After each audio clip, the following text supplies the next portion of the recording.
Is the indie game 9 Child Street worth your time? 9 Child Street is a first-person indie horror game centered around atmosphere and narrative to propel the player into a dark tale. You take on the persona of a 9-year-old boy by the name of Armin who has become obsessed with his elderly neighbor across the street.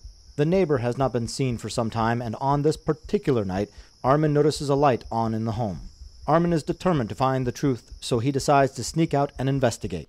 Leaving a note for his parents before grabbing his backpack, his favorite hat, a flashlight, and an ounce of courage, Armin heads out into the unknown. The overall core mechanics has no issues or unexpected behaviors within such areas as the internal economy, presenting active challenges to the player, accepting player actions, detecting victory or loss conditions, operating the AI, transmitting triggers to the storytelling engine, or reading the level design. There were no innovative mechanics introduced, but the mechanics were solid. The game world was centered around turning a home in a Western culture middle-class suburb into a nightmare. The cultural context matches that of the neighborhood style aforementioned, ensuring immersive gameplay for those who grew up or live in suburbs of Western culture. There was no calling, clipping, Z-fighting, or screen tearing in the environment, negating any serious bugs with the game world. Nothing breaks immersion faster than the environment and objects clipping through walls or fighting for priority in the same space.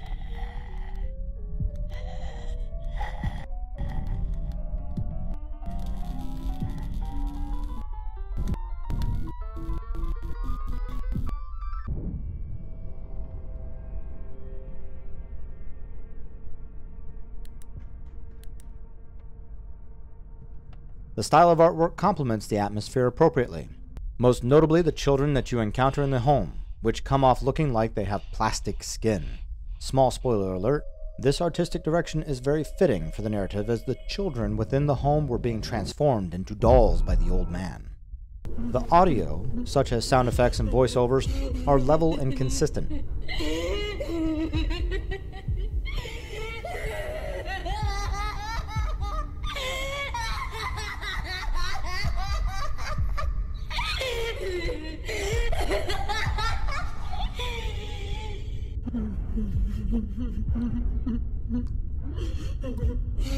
Unfortunately, we were not pleased with the one and only voiceover conversation that takes place. The reverb effects used breaks the immersion and even caused us to question our sanity briefly.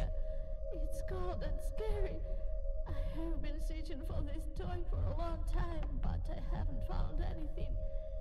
The dollmaker heated to punish me. The intention may have been to create a voice that sounds like a spirit, but it came off sounding heavily distorted and difficult to understand. It is the only voiceover conversation, and that makes it an important part to the audio immersion. We found the character development to be spot on for a short indie game. Not many games put the player in the viewpoint of a child. The developers did very well with the camera height placement and model proportions.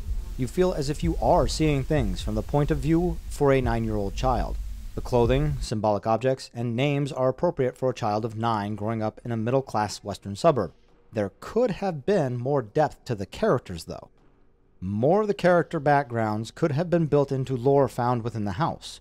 Improvements could certainly be made upon the background lore for Armin, the elderly man, and the children found in the home. All characters exhibit a zero-dimension personality, and this works within the confines of the gameplay.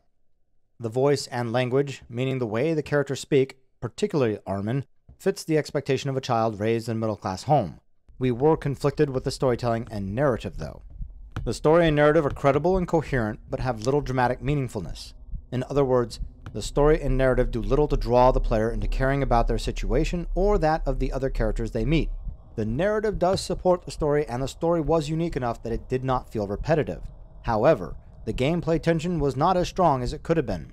About 3/4 of the way through, all tension is broken by the narrative during the one voiceover scene. You are our salvation.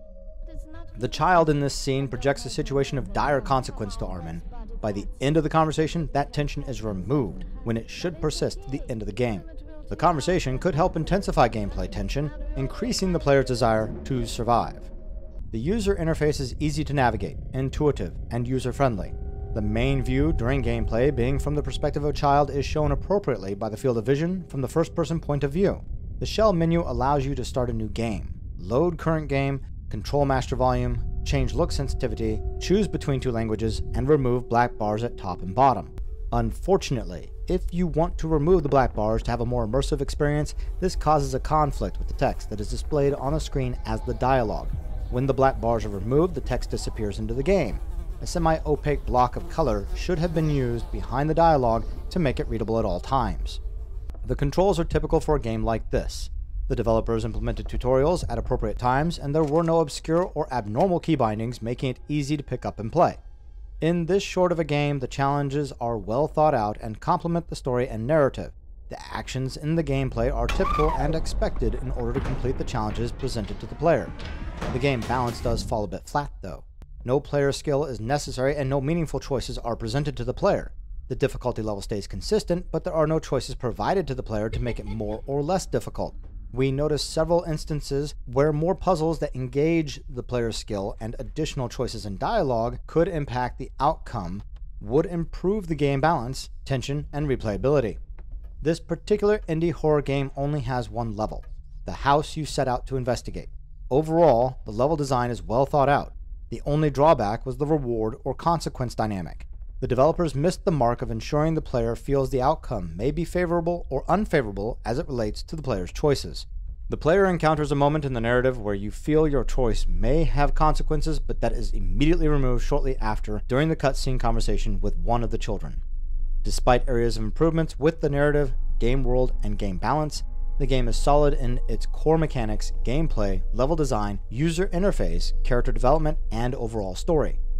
I give this game a 6.7 out of 10. You are hereby prescribed to play 9 Child Street, a short and entertaining horror experience centered around atmosphere, narrative, and jump scares. I can guarantee you won't see the ending coming. Should you wish to see the full breakdown of the ratings given to the game that determine the final score, then consider signing up for our Patreon. Not only will you be able to see the full game review rating system that covers over 40 areas of video game design principles and theory, but you will also be able to watch our videos ad-free. Don't forget to subscribe and click the notification bell in support of the channel for more reviews, game news, and live play events.